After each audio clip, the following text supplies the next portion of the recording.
こんにちは。東京ベジライフのなつきです。前回ミラクルモーニング奇跡の朝習慣をご紹介していきましたが、今回は私が夜ぐっすり眠るためにしていることをシェアしていきます。私はミラクルモーニングを始める前からもう3年から4年くらい早起きをしていて、ただいつもパッと朝起きられるわけではなくて、朝起きるのが辛いということが1週間2週間、長い時は1ヶ月2ヶ月と続くこともありました。ちょうど去年の11月ぐらいがそんな時期で、これはもしかしてちゃんと眠れていないからかなというふうに思い始めたんですね。私はもともと寝つきはいい方で、睡眠時間も7時間から8時間ぐらいはとっていたので、あまり睡眠について深く考えることがなかったんですけれども、ショーン・スティーブンソンさんという方が書いたスリープスマーターという本を読んで、その本に書かれている方法を実際に生活に取り入れていったら、本当に朝辛くなくシャキッと起きられるようになって、日中も疲れを感じたりとか眠気を感じるということがほとんどなくなったので、今回は私が実際に快眠のために行っていることをシェアしていきたいと思います。私が快眠のために行っていることに入っていく前に、まずなぜ睡眠は必要なのでしょうか。そして単純に寝るということだけではなくて、なぜ睡眠の質は重要なのでしょうか。基本的に人間は起きているとき、日中活動していることで体に起こったダメージを寝ている間に回復させて、成長させて、そして若返らせるということをしているんですね。なので睡眠の質が高ければ高いほど免疫力がアップして、ホルモンバランスが整えられ、基礎代謝がアップして、フィジカルなエネルギーが高まり、そして脳機能が向上します。睡眠の質と脳の機能は密接に関係していて、睡眠が不足すると脳に送られるグルコース、糖分の量が減って冷静な判断ができなくなったり、足りない糖分を補おうとして体に悪い糖分がたっぷり入った食べ物を食べてしまったりします。徹夜で勉強したり仕事をしている時に甘いものが食べたくなったり食べてしまうというのもうなずけますよね。そして体のすべての機能をコントロールしている脳細胞の老廃物の処理が活性化されるのが寝ている時でもあります。睡眠の質が悪く、脳細胞の老廃物がきちんと処理されないと、新しい脳細胞が生まれて成長していくというプロセスが滞ってしまって、アルツハイマー病の大きな原因になるとも言われています。いくら睡眠時間が長くてもストレスがあったり、無呼吸症候群であったり、ホルモンバランスが崩れていて、ストレスホルモンと呼ばれるコルティゾールが夜寝ている間も分泌されていたり、そういうことがあると体がリラックスした状態にはなっていないので、体が回復して成長していくということがうまくできなくなってしまいます。なので睡眠時間だけではなく、睡眠の質というものもとっても重要なんですね。スリープスマーターの中では20のトピックに分けて睡眠の質を向上させる方法が紹介されていて、その詳細については下の概要欄に本のリンクを貼っておきますので、ぜひ本を購入して読んでみていただければと思うんですけれども、その中で私が取り入れているのは主に3つです。一つ目は太陽の光に当たること。自然光に当たることで体内でビタミン D が形成されるということをご存知の方も多いと思いますが、ビタミン D が不足すると日中過剰に眠くなるという研究結果が出ていて、夜の睡眠の質にも影響が出てきます。また自然光に当たることで心のバランスを整える神経伝達物質セラトニンの分泌が促されるのですが、このセラトニンを原料として作られるのがメラトニンです。メラトニンは睡眠ホルモンと呼ばれていて、体に眠りに入る準備をさせる作用があります。日が落ちるとともに自然と分泌されるものではあるのですが、日中しっかりと日の光に当たってメラトニンの元となるセラトニンを作っておくことで、日中は元気に活動して夜は眠るという自然のサイクルに体が入っていくと思います。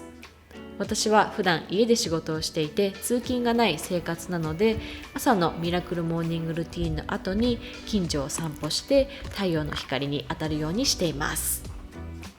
2つ目に、食生活でも快眠を意識しています。食生活については、以前はコーヒーを毎日必ず1杯は飲むっていう生活をしていたのを1年前くらいにコーヒーをやめて、それから本当に朝寝起きが良くなったので、カフェインが睡眠の妨げになるっていう実感はすごくしています。スリープスマーターの中でも、コーヒーを飲んだのが就寝の6時間前でも睡眠の質が下がるという研究結果が紹介されています。私は今はたまに外食をした時にちょっとコーヒーが飲みたいなと思ったら飲む程度にしていて、家でコーヒーを飲む時はデキャフェのものを入れていますし、番茶を飲む時も、午前中または午後の早い時間に飲み切るようにしています。旦那さんには普段必要のない時はコーヒーを飲まずに、たくさん片付けなきゃいけない仕事がある時であったりとか、ここ一番という時にだけコーヒーを飲むようにした方がいいよというふうにアドバイスしています。あとスリープスマーターの中でお酒についても書かれていて、アルコールは睡眠導入には有効なんですけれども、睡眠サイクルを混乱させてしまうので深い眠りにつけなくなるそうです。私は1年以上前にお酒をやめて、今はたまに人と会う時に飲む程度にしています。その他スリープスマーターで書かれていて意識し始めたのがマグネシウムです。マグネシウムはストレスを抑える働きをするミネラルで、血糖値、血圧、血流を整えて、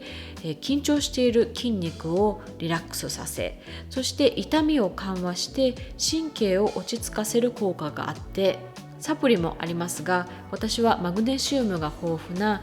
チアシード、アボカド、ほうれん草などの緑の葉物野菜、そしてダークチョコレートをほぼ毎日食べています。ダークチョコについてはこちらのビバニーの 100% のものが美味しくてかなりハマっています。限られたお店でしか売っていないので、東京で旦那さんが大量買いして私のために持ってきてくれています。私が快眠のために行っている3つ目は快眠イブニングルーティンです。質の高い睡眠を確保するためにイブニングルーティンを作っていて、まず夜8時になったらスマホ、PC、テレビ、タブレットといった電子機器をすべて電源を切ってしまうか、もしくはスリープモードにしてしまいます。そういった電子機器の画面から出るブルーライトが睡眠の妨げになるということもありますし、 SNS のチェックやネットサーフィンをしていると次々と気になっていることが出てきてしまって目が覚めてしまうんですね。なのでネットを使ったりテレビを見るのは夜8時までにして、あと電磁波の影響も気になるので、夜の間そういった電波を出す電子機器というのはベッドからなるべく離したところに置いておくようにしています。最初は夜ネットが使えないとどうしたらいいんだろうってちょっと戸惑ったんですけれども、日中できていない片付けをしたり、私は普段本を買うときはほぼ全て電子書籍なので、図書館で紙の本を借りてきて読んだり、 LP レコードを聞いたり、あとは、夜の瞑想をしたりして時間を過ごしています。そしてベッドに入ってからは香りのいいオイルでセルフマッサージをしてリラックスする状態を作っていきます。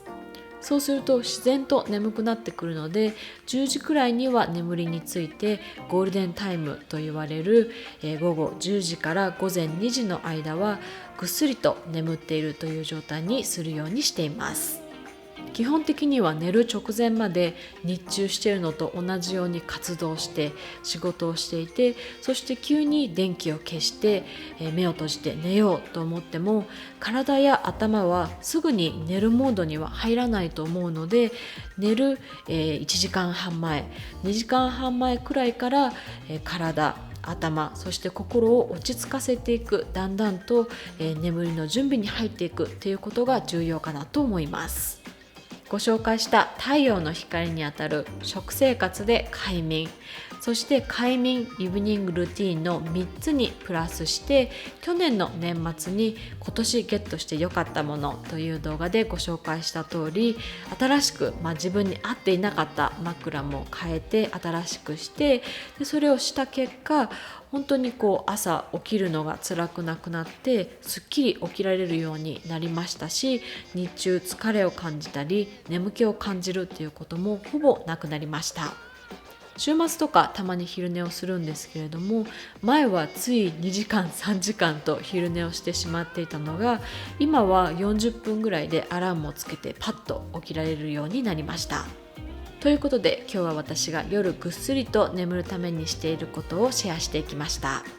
快眠を妨げる要因はライフスタイルによっていろいろあると思いますので、私が取り入れている方法が皆さんにとってベストとは限らないとは思いますが、睡眠時間をしっかりとること、そして睡眠の質を上げていくことは心と体の健康に直結していくと思いますので、スリープスマーターで紹介されている快眠のための方法を一つでも二つでも日々の生活に取り入れてみていただければと思います。